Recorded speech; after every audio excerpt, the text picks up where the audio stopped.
5 months, 2 weeks, 4 days after suspected separatists burnt a front-end loader and 2 graders owned by the Limbe City Council parked at the Technical Service Department located at Maitu.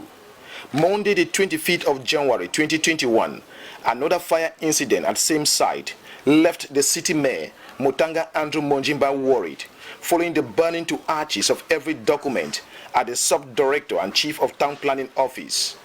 First-hand information has it, the fire started at about 3:30 a.m.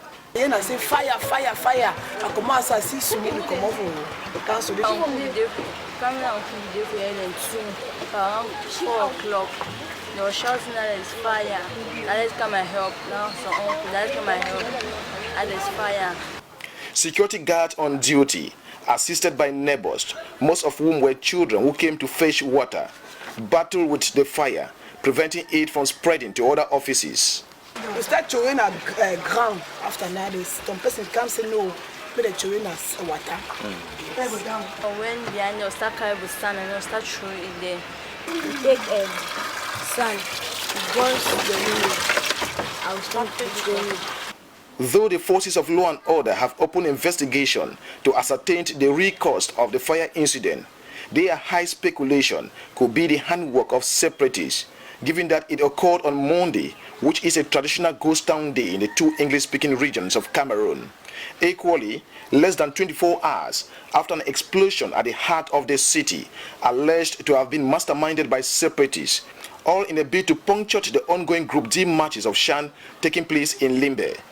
Everything being equal, denizens of the seaside resort city of Limbe are going about their normal activities, hoping and believing a lasting solution to the ongoing Anglophone crisis shall be arrived at. Davidson Maimo reporting an earlier fire incident, and today there was another fire incident in Sokolo, still in Limbe in the southwest region of the country. We shall be coming back to that shortly.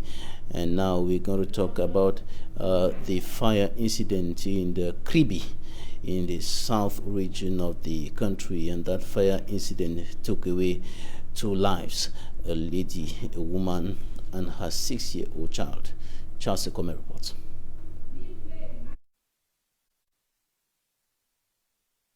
All right, we'll be coming back to that shortly. Time for us to take the fire incident in Sokolo in Limbe. Davidson Maimo. Tuesday, the 26th of January 2021, Mukindi, also known as a Sokolo, in Limbe 2 subdivision. Life has returned to normalcy, with the people going about their normal activities unperturbed, following an explosion at about 11 p.m. on Monday the 25th around the Old Road Junction. Eyewitness account holds the loud sound from the blast left the people panic-stricken, with some persons alleged to have sustained serious injuries from the blast. The incident occurred when some security officers were at a control post within the area at the time. Locals say, though everything seems normal, they are living in total fear of the unknown. Something like that happened. So we are afraid. But we are not living as other time. We are living with fear. You want to go to the market, you fear. You want to go down, you fear. Yeah, if you try to go and not walk up, you walk down. I know that this place where we are standing right now, in the evening we can't stand here like this and feel secure like we are feeling now. So we are not all that secure. We are living here. The incident occurred barely less than 48 hours after an explosion was registered at the half-mile vicinity that saw windscreen of some vehicles shattered. Since the kick-off of Shan matches, the seaside resort city of Limbe has recorded series of undisturbing insecurity acts alleged to be the handwork of separatists. However, Fcfa administration has assured the population of Limbe and its environs that security has been stepped up to ensure their lives and properties are protected during and after Shan competition. Don't like the time that are passing going left and right. Children are fearing. Under Cameroon should be peace. Everything being equal, peace is what the people of Limbe are praying for.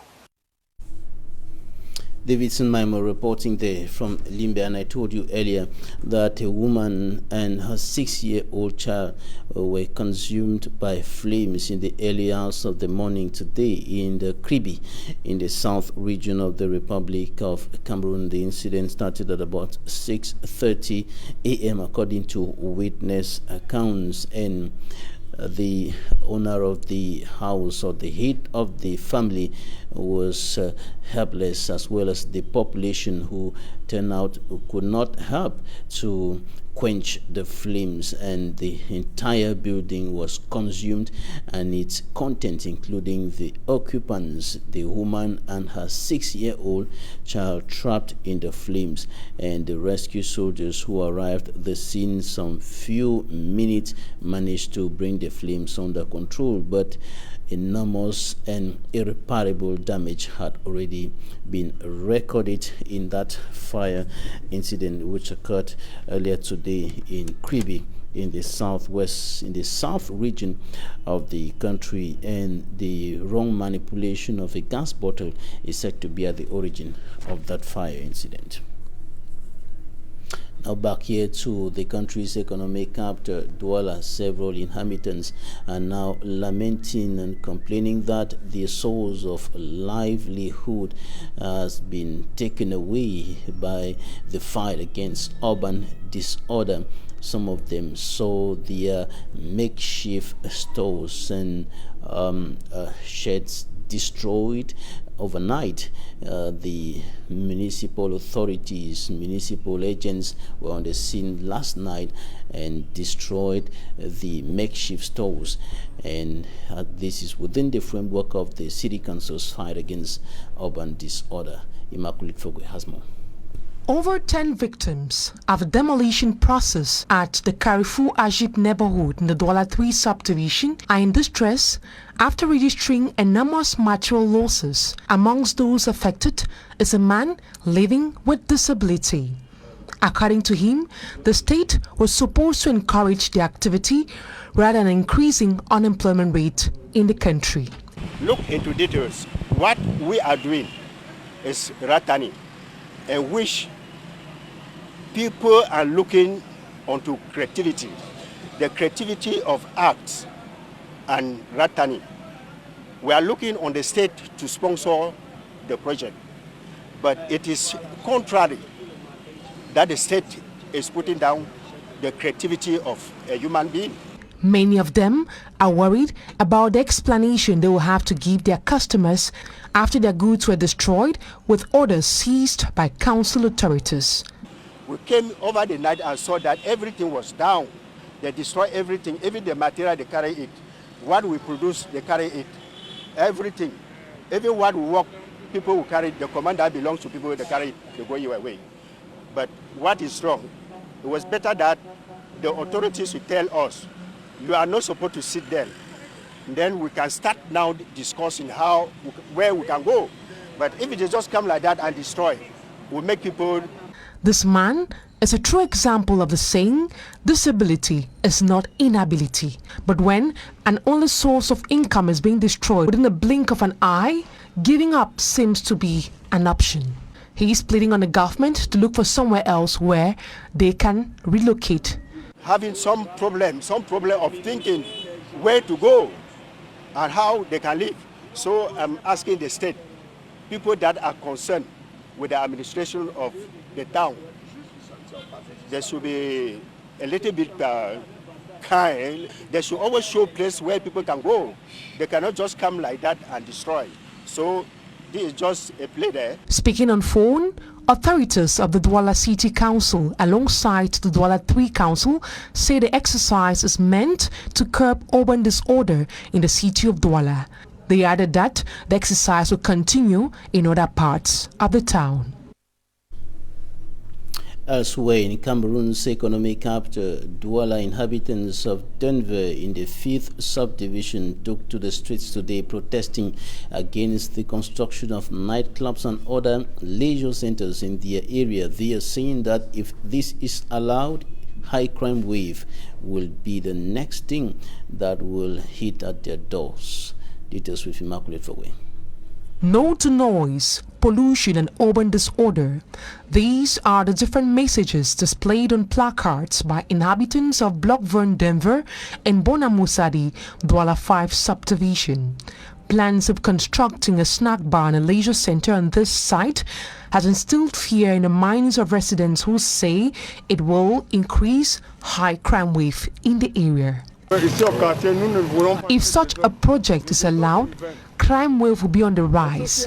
Our children and our wives will pay the price as they will be constantly harassed. You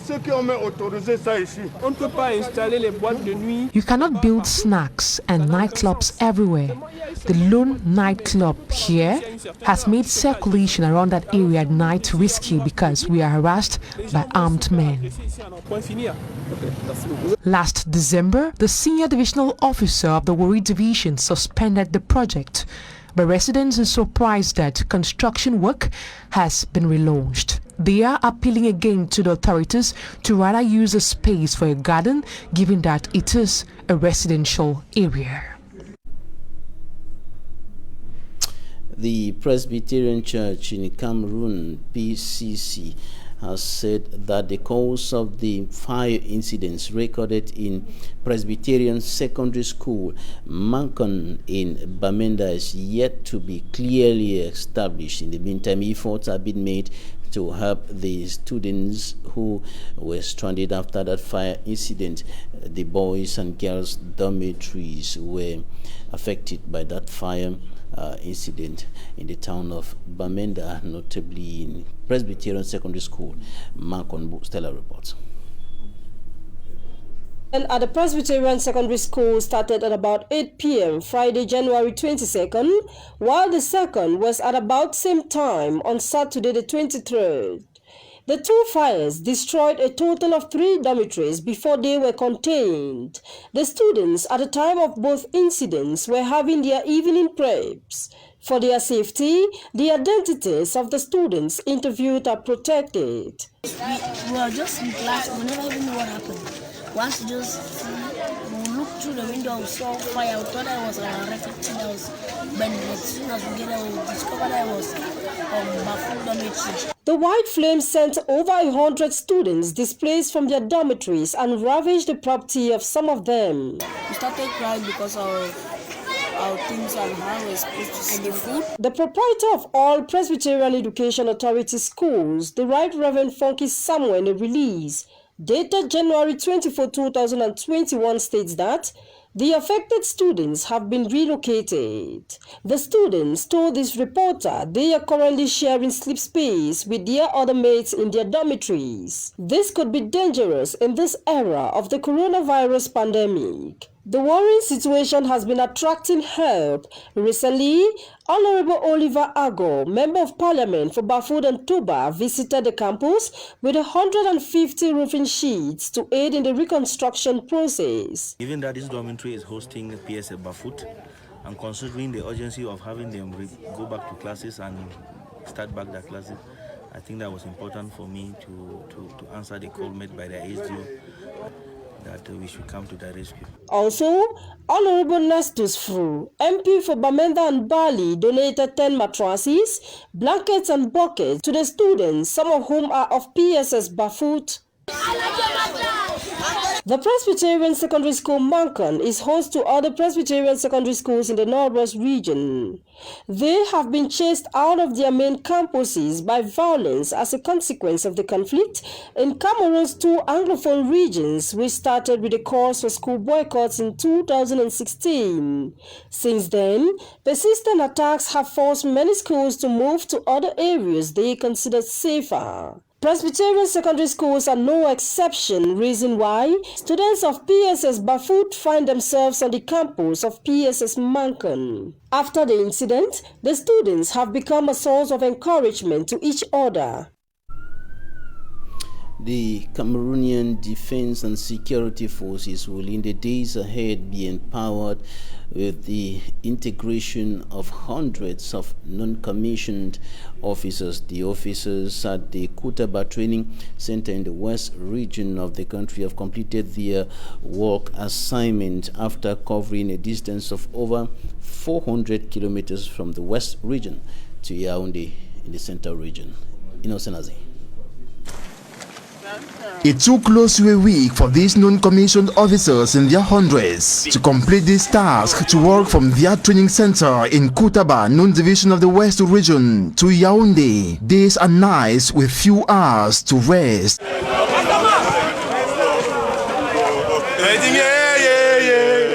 This implies covering a distance of over 400 kilometers with their necessities. Colonel Fomo Jacques, heads of the training center of non-commissioned officers in Kutaba, tells reporters the commando march comes to crown the formation of these non-commissioned officers. Il s'agit d'une marche d'endurance qui clôture un peu la formation des élèves sous-officiers du contingent 2019. It permitted them during the training to hand the national flag to some chiefdoms and educational establishments, as well as grant free medical consultation to the local populations upon instructions from hierarchies. It's a national symbol which all of us know.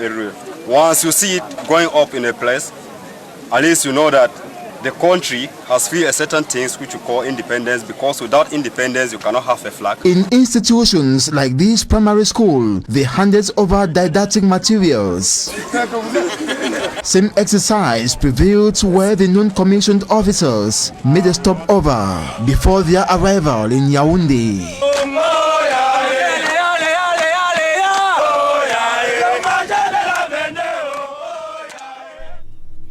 Out of Cameroon, officials in the Central African Republic say government troops have killed 44 rebel fighters who surrounded the capital Bangui in an attempt to overthrow the new administration. A government spokesperson told the French news agency that the soldiers had captured the village of Boda with the help of Russian paramilitaries. As of now, there is no independent confirmation of the government claim. It comes days after it declared a state of emergency to fight the rebels who control 2/3 of the country. The rebels are disputing the validity of President Faustin Archange Touadéra's re-election last month.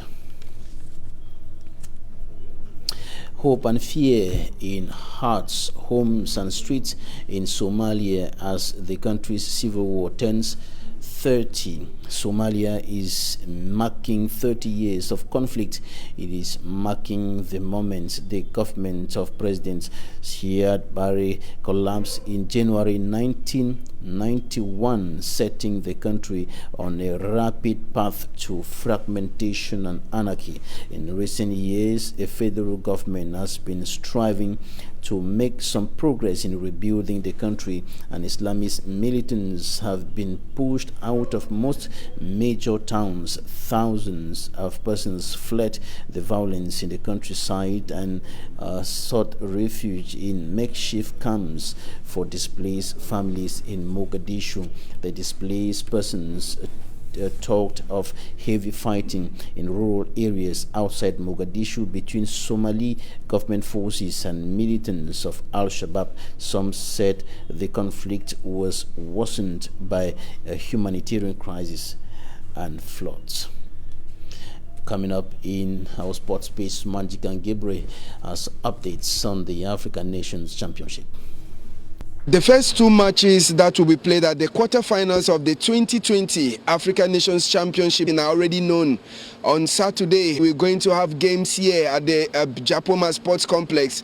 It will be the Democratic Republic of Congo against host nation Cameroon And in Yaoundé, we shall have Mali that is going to confront Congo-Brazzaville.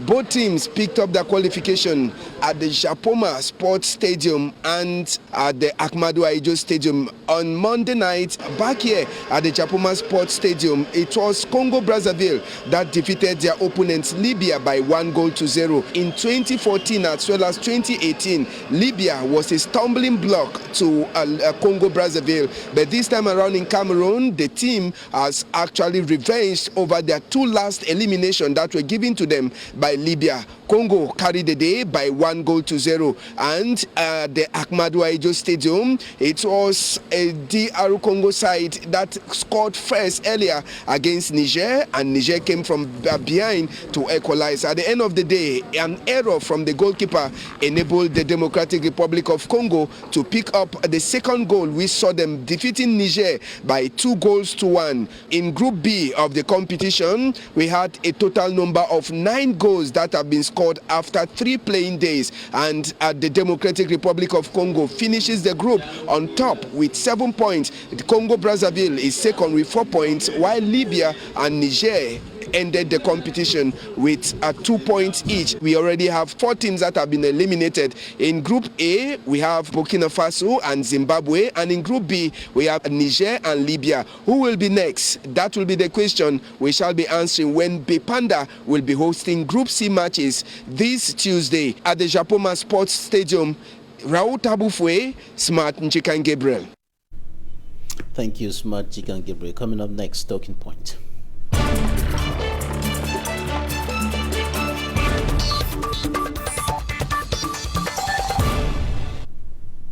Thanks for staying with us in Talking Points. Today we are receiving the former mayor of Yambasi in the Cameroon Division, Littoral region of the Republic of Cameroon. He is the national president of the Republican Alliance political party. Thanks for joining us today.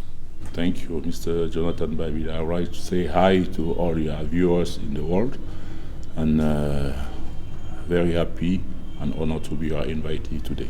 Right, we're going to be talking about the ongoing decentralization process with the putting in place of regional executives, and of course the putting in place of the special status for the northwest and southwest regions of the country.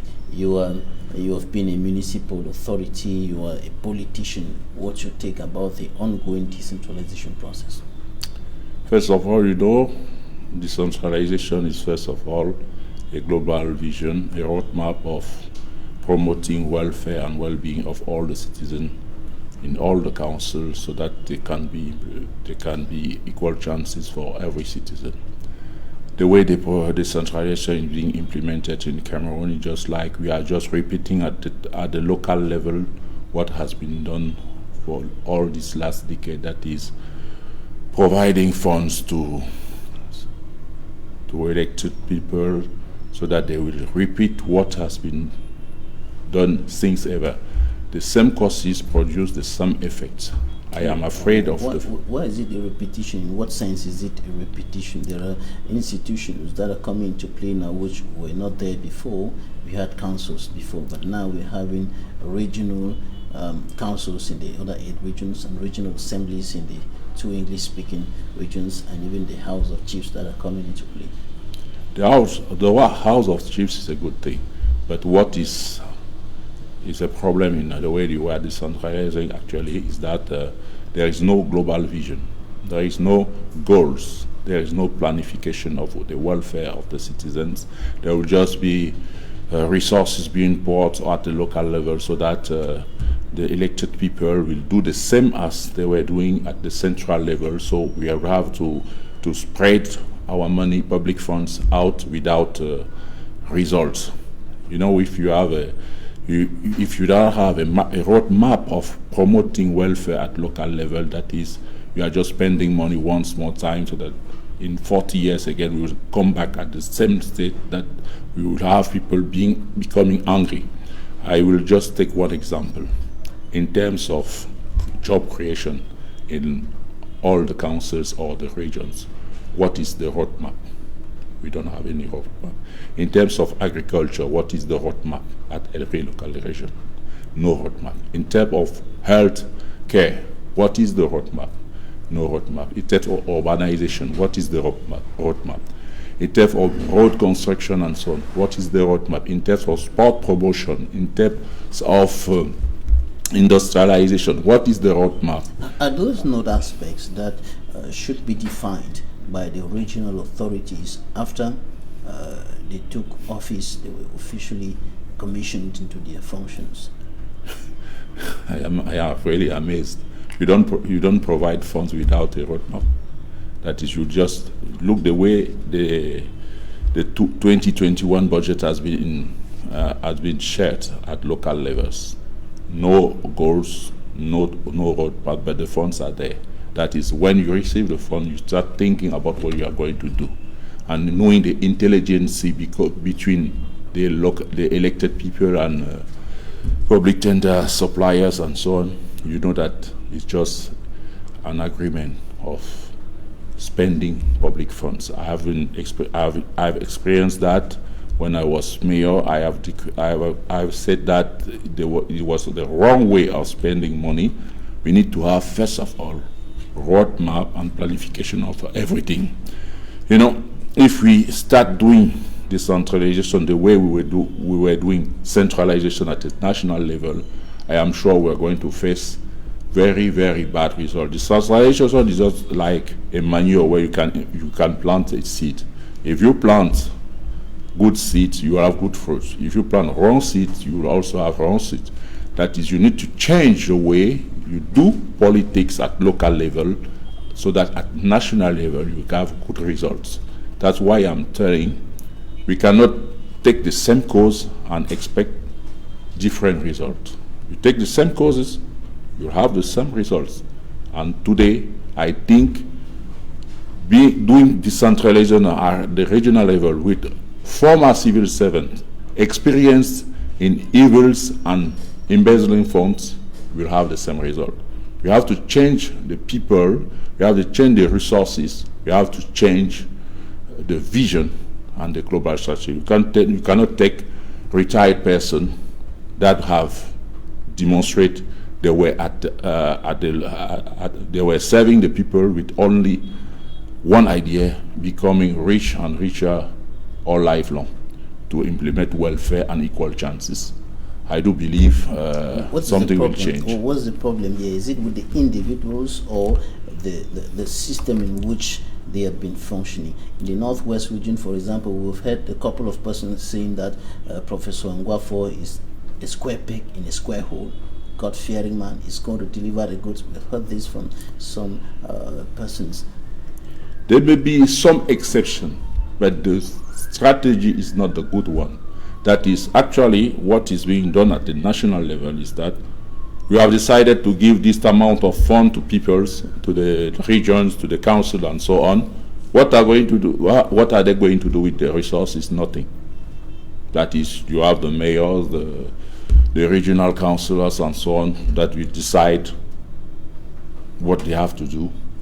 The cost, they will define a cost according to their interest, not according a global vision of the city or the region and so on. That is, the mechanism is not good. The vision, there is no vision. There is no map road, and we cannot say we are going to somewhere. If we fail to plan, what we say, usually what we say is failing to plan is planning to fail.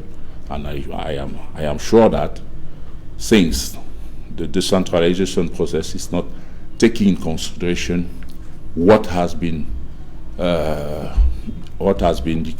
defined as base of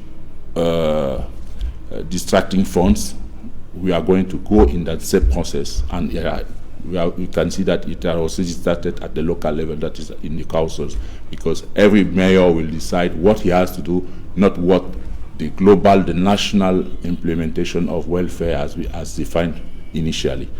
I think today we need to stop the way we are going. We need to first define what we intend by decentralization in terms of vision for the welfare and the well-being of all the citizens in all the areas.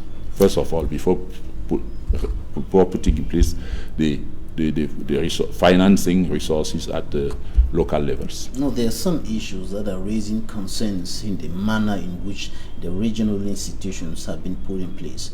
The first is that the regional president was installed by the governor. The regional presidents were installed by the governors. An elected official being installed by an appointed official. What your take about that? What do you think about that? I will not stop on that symbolic. I want to look the operational functioning of the region.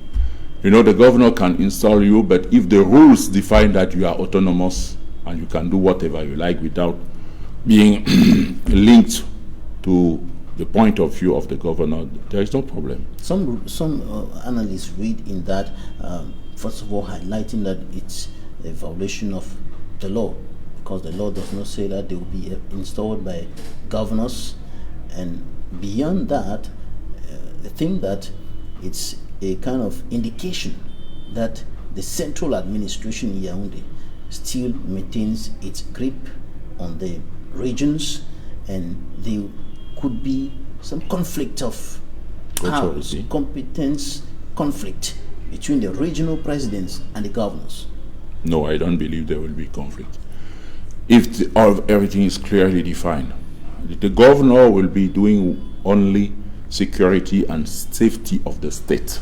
That is information, is there any trouble in the area and so on.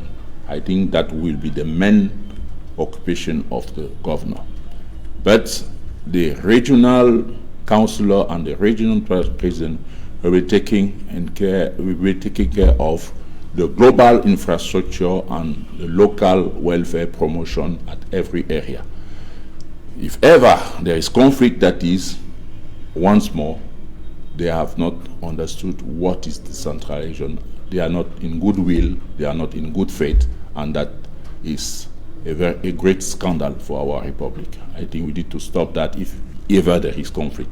I hope they will do their effort to avoid conflict between the governor and the regional president and so on. We need to give a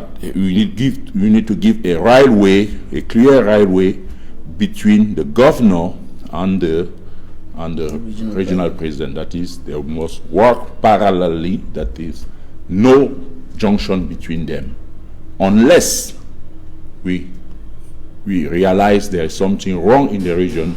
At that moment, we'll have to call for the control and so on to look after the public funds. There are independent public conciliators who are there to handle conflicts and other disagreements within the regions. Now, another issue is the appointment of secretary generals in the regions by a presidential decree. You know, once more, you realize that decentralization is just like a global constraint for the central administration. They were not prepared for that. They are just doing decentralization just because everything is becoming hard and scarce. The people are asking for results, but they don't want to give free hands to the regional president, to the mayors and so on. But anyway, like it or not, we are going to reach there, because we are asking for results actually. Up to 2025, there is nothing we can expect at local levels, because we have no roadmap. Without no roadmap, by 2025, if they have not decentralized efficiently and effectively, I do believe it is not only the elected people will ask for change. Because actually, if I had to give a carton to the government, I will give the red card. And that's not because all the citizens are angry, all the families are angry, all our youths are traveling abroad just to find a job. That is not acceptable. We need to find job to all our youth locally, We need to promote and modernize our agriculture locally. We need to have urbanization and welfare at all the cities and villages. We need that, but before doing that, we need people that can conceive the new Cameroon. The new Cameroon is not only a dream, it's a project with a roadmap, a project with global objectives. And actually, we don't have global objectives being implemented. We just have how can I call that? Just something like a bone they are throwing to the people so that they can calm down.